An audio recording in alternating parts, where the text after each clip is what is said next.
नमस्कार मित्रांनो. तर आपण आज बचतीबाबतचा एक इंटरेस्टिंग पार्ट बघणार आहोत. तो पार्ट आपला एक फॉर्म्युला आहे. 50-30-20 हा आपण फॉर्म्युला ऐकलाच असेल. परंतु हा फॉर्म्युला मित्रांनो खूप महत्त्वाचा आहे. तोच आपण ह्या व्हिडिओमध्ये जाणून घेऊया. भविष्यात आपल्या घराची परिस्थिती सुधारावी आणि आपल्या सर्व गरजा पूर्ण व्हाव्यात असं सगळ्यांना वाटतं. परंतु त्या पद्धतीने आपण कुठलंही पाऊल उचलत नाही. त्यामुळे आलेला सर्व पगार, आलेले सर्व पैसे आपले कुठे जातात हे मात्र कुणालाही कळत नाही. त्यामुळे आपण थोडेसे नियोजन केले आणि हा 50-30-20चा फॉर्म्युला जर यूज केला, तर त्यामुळे तुम्हाला नक्कीच फायदा होईल. तर मित्रांनो, 50-30-20चा फॉर्म्युला नक्की आहे का? हे आपण पहिले जाणून घेऊया.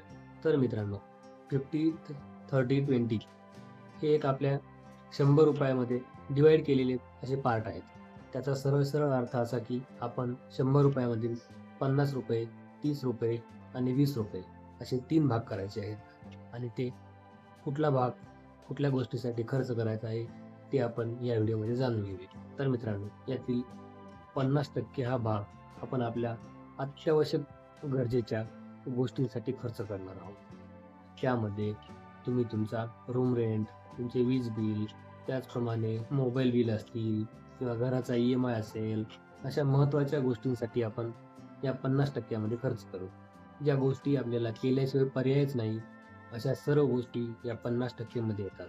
त्यानंतर 30% हे आपण आपल्या छंदासाठी, आपल्या आनंदासाठी, आपल्या सुखासाठी घालायचे आहे. म्हणजे त्यात आपण शॉपिंग करू शकतो किंवा कुठे फिरायला जाऊ शकतो किंवा चैनीच्या वस्तू घेऊ शकतो.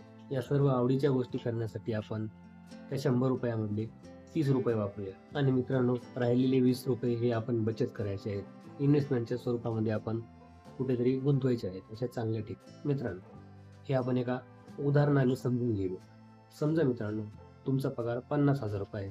तर हा ₹50,000 आपल्या ह्या नियमात कसा बसतो हे पाहून घेऊया. त्यातील 50% नुसार या 50,000 मधील आपले ₹25,000 हे आपल्या आवश्यक गोष्टींसाठी आपण खर्च करायचे आहे.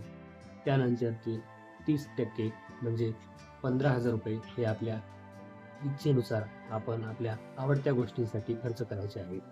त्यामध्ये आपलं फिरणं येणार किंवा बाहेर हॉटेलला वगैरे कुठे जायचं असेल, कुठे टूरला जायचं असेल, तर ते ह्या 30% मध्ये येतं आणि बाकीचे राहिलेले 20% ही रक्कम आपली ₹10,000 एवढी होईल आणि ती ₹10,000 आपल्याला एखाद्या चांगल्या ठिकाणी गुंतवायची आहेत.